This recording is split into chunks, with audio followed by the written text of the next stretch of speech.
Hey cruisers, I'm Rob with Okie Cruising, and today we're going to be talking about 12 mistakes you need to avoid on your first cruise. So, let's get right into it with number one, airplane mode.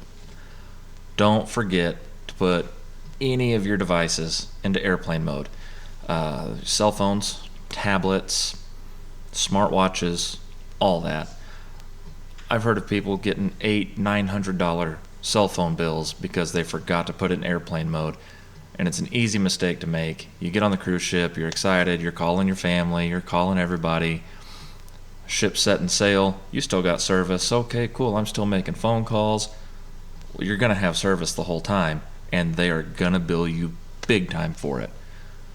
What I like to do, as soon as we shove off, I make my last couple phone calls, tell whoever I need to tell bye, I'll call you as soon as I can, and then immediately put everything into airplane mode.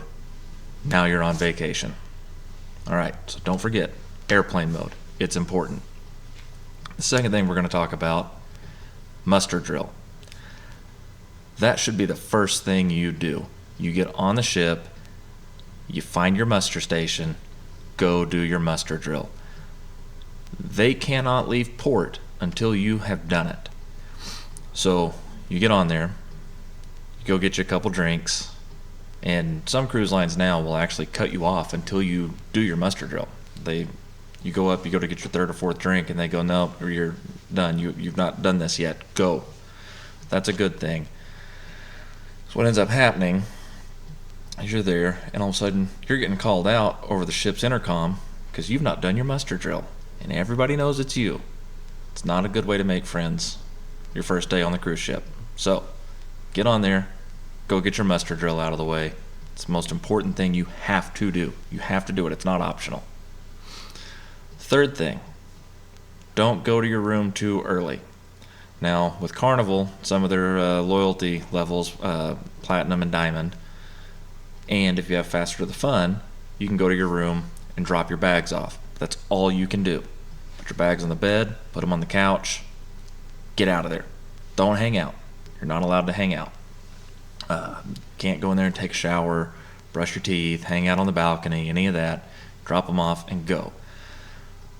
They will announce over the intercom when the rooms are ready. When the rooms are ready, then you can go. Not before. They get really upset with you if you go before. Let's see. Jumping into number 4. If you have good service, be appreciative. Be polite.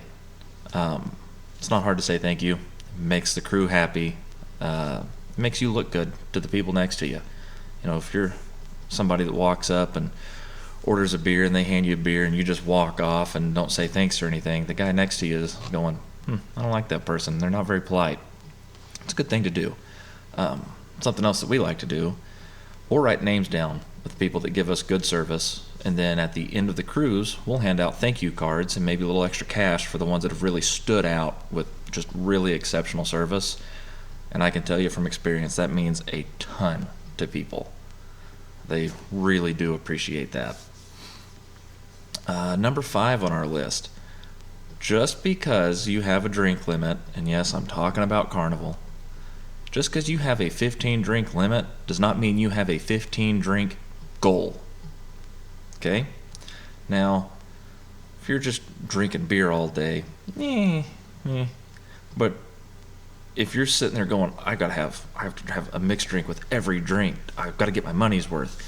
You get your money's worth after like 6, and that includes beer. So you don't have to drink 15. If you're drinking 15, you're not going to remember all the details and all the fun stuff of your cruise. You're probably making a fool of yourself, if we're going to be completely honest about this. You don't have to hit the drink limit.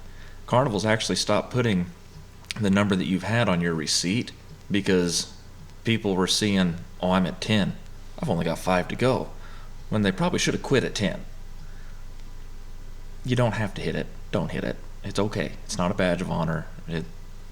It's not. All right. Enough of that. Number 6. Don't overpack. I know it sounds like, I'm not going to overpack. You will. You always do. At least one cruise, you always overpack. It'd be shoes or, you know, I don't know. Don't overpack. Our big one is shoes. I always take 2 pairs of shoes because it never fails. I get 1 pair of shoes wet, and then if I've only got the 1 pair, I'm walking around with squishy shoes all week, and no. 2 pairs of shoes. That's it. Wearing pair, nice pair. That's all. Don't forget, in your carry-on, always pack a swimsuit, medication. If you have a CPAP goes in the carry-on, because while it's very rare, there are times your bags don't show up to your room the first night. Well, if you need your medication or your CPAP, you don't have them now. Swimsuits in your carry-on goes back to you can't go to your room too early. Well, you can't go to the room and put your swimsuit on. So take it in your carry-on, and it's hot. It's your first day on the ship. It's June. You're in Galveston. It's 4,000 degrees with the humidity. You want to get in the pool. Your swimsuit's in your checked bag. You ain't getting in the pool. I mean, I guess you can, but you're not going to be very happy about getting in the pool. So, swimsuits in your carry-on. Don't overpack. Number 7, do not forget to get the cruise line's app. It is your everything on board. It is your ship map. It's your dining room menu. You can get a paper menu. They get a little about paper menus these days, but you can get one if you have to, but they don't like it. You can message your other people in your cruise party through the cruise line's app. You can order your room service with some cruise lines through the app. What else is there? It's necessary. You have to have it. And if you forget it, and now you're at sea, and you're in airplane mode, no more app. You're out of luck. Number 8, budget for extras. Just because your cruise cost this amount doesn't mean that's all you've spent. You may think you don't want to spend any more, but then you get on the ship and you go, that steakhouse sounds really good tonight. Well, budget for it. Just plan ahead. And if you don't spend the money at the end of the cruise, you have extra money. That's a win-win. Number 9, don't forget your travel documentation. That's your boarding pass, your passports, your photo ID, anything you have to get on the ship. We've got a video about all that. Check it out. It'll cover everything in way more detail than I'm going to go into right now. But don't forget it. The other thing, too, pack those things in your carry-on. You'll want them handy whenever you're going through security and doing all that stuff. So, don't forget your travel documents. That's a surefire way to ruin your vacation before it even starts. Let's see, number 10. Don't travel to your port on cruise day. That includes driving, unless you're within, a couple hours. If you're like us and your nearest cruise port's 9.5 hours away, I ain't driving there on the day I'm leaving. I'd have to leave the house at like 2 o'clock in the morning. No. Don't fly in the same day. Airlines are notorious for delays, and they're not going to wait on you. Once that departure time hits, they're gone.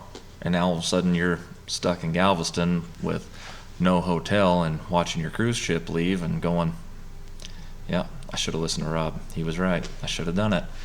But the same thing goes for don't schedule your flights for debarkation day. Or if you do, schedule them very late. Because things happen. Sometimes they don't get back in port on time, and now you've missed your flight. You're out the money for the flight, and then you have to book a last-minute flight to get home. Now, of course, if you're driving home, whatever, if you feel like driving home whenever you get back, jump in the car, drive home. That's what we do. So don't schedule your flights and don't drive down the same day you leave, and don't schedule your flight home the same day you get back. All right, on to number 11. Don't book your excursions too late. They will sell out. You will miss them. And sometimes, even if they don't sell out, they'll cost you more money. Book them early. If you know you want to do it, do it. Get it booked. There's no reason to wait. You're going to spend the money one way or another, and you may save money by doing it early. All right, so number 12. Number 12, we're going to talk about when to stay on the ship and when to get off the ship. So certain cruise ports I don't like. I don't find them entertaining. If there's not an excursion at that cruise port, or if I've been there a bunch, I've seen it, been there, done that, I don't need to get off the ship again. It's a good time to stay on the ship and explore the ship. So one of my favorite things to do, and it drives people nuts that I do it, Cozumel, I'll usually stay on the ship because everybody leaves. Everybody loves Cozumel. I've been to Cozumel, been there, done that. I'm happy with what I've done. I don't need to see it every time I go there. I stay on the ship. It's like a ghost town on there. It's great. Now, a lot of people won't do that, but that's my thing. I like staying on the ship at Cozumel. Places like Roatan, Honduras, there's no reason not to get off the ship there, even if you've been a bunch. I say that. If you want a good opportunity to get in the water, if you're at Mahogany Bay, so Carnival, Princess, all those, if you're at Mahogany Bay, that's a great time to get off the ship. Just go get in the water. It's free. Just walk. So, think about it. If you don't see an excursion you like at a place and you're thinking, well, I'm just going to go wander, well, think about it. You may consider just wandering around the ship and exploring while it's empty. It's a pretty fun thing to do. So, hopefully, this helped you out. Don't forget to check back here for more cruise tips, travel vlogs, adventures, all that good stuff. And remember, if you're looking to book your own cruise, follow the link down below to Sewell Travel. We'll help you out. Thanks for watching. This is Rob, wishing you fair seas and full drinks. Be good, y'all.